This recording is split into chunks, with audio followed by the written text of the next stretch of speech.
my taxpayers are not interested in funding this, so I'm going to bust your butt to some place where the taxpayers are saying that it's important to them. And I think that this is more of a... It does seem very logical, as much shit as people give him about that. Except that Texas is part of the United States, so it has to follow federal law.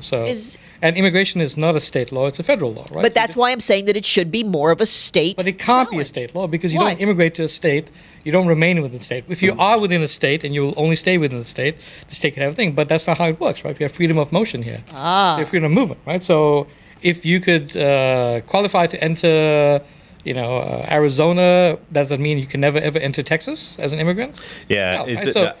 So that doesn't work that way, right? So we are stuck with the solution being at the federal government. That's just how it is, right? I disagree. That's part of the. I mean, and it's okay to disagree, but that's why we're here. That's part of the law, right? That's part of the rule. So I almost always, I will always come down on the side of less federal, more state, just because I think we're completely whacked out of what was originally the idea. It was the United States. It was the state. It was states that have sort of this loose federal, kind of thing at the top, joining them together. So I will always that's like a whole nother episode, but I will always come down on the side of we have the federal government should not have millions of employees. It's become way too big, and we should and states should be more independent. However, in this case, and I'm not changing my mind on that, but it is kind of tricky because there is a point where you go, well, you're right. You don't immigrate to a state. You come into a country.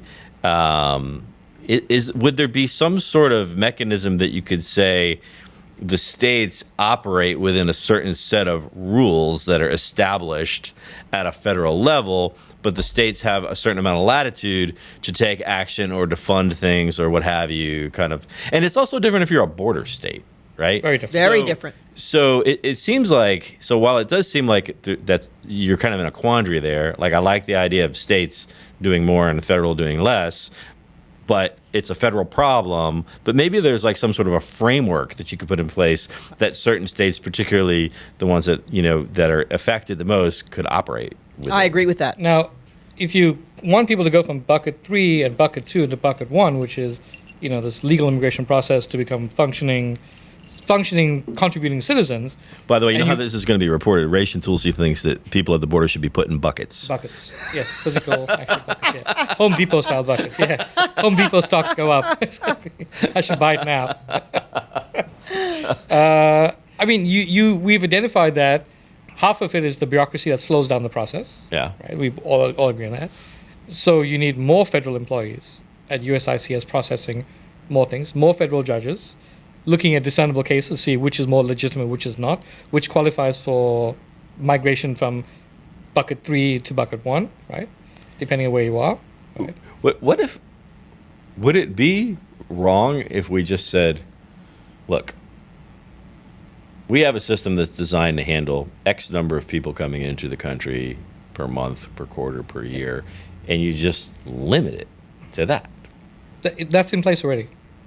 Like, you can't get there's a limited number of green cards out there. There's a limited number of visas. Well, this comes back to how do you stop people. It's actually based on, unfortunately, it's based on nationality as well, right? So it is. So you can't really qualify in terms of even getting the visa to stay unless you're part of this, like. Sure, but what about all the other people who?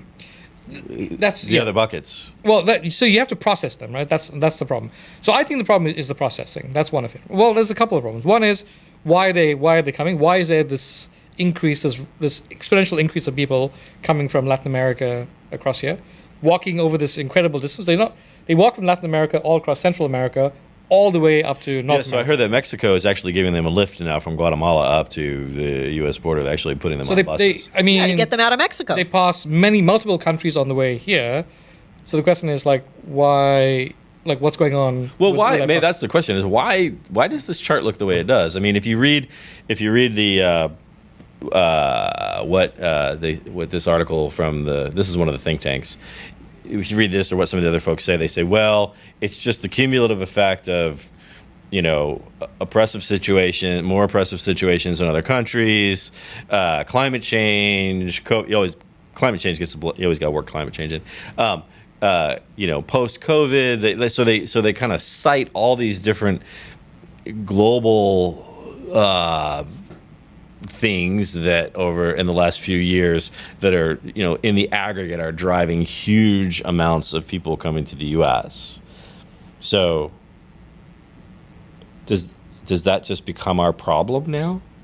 Like, okay, well, I guess times are hard all over. Everybody come here.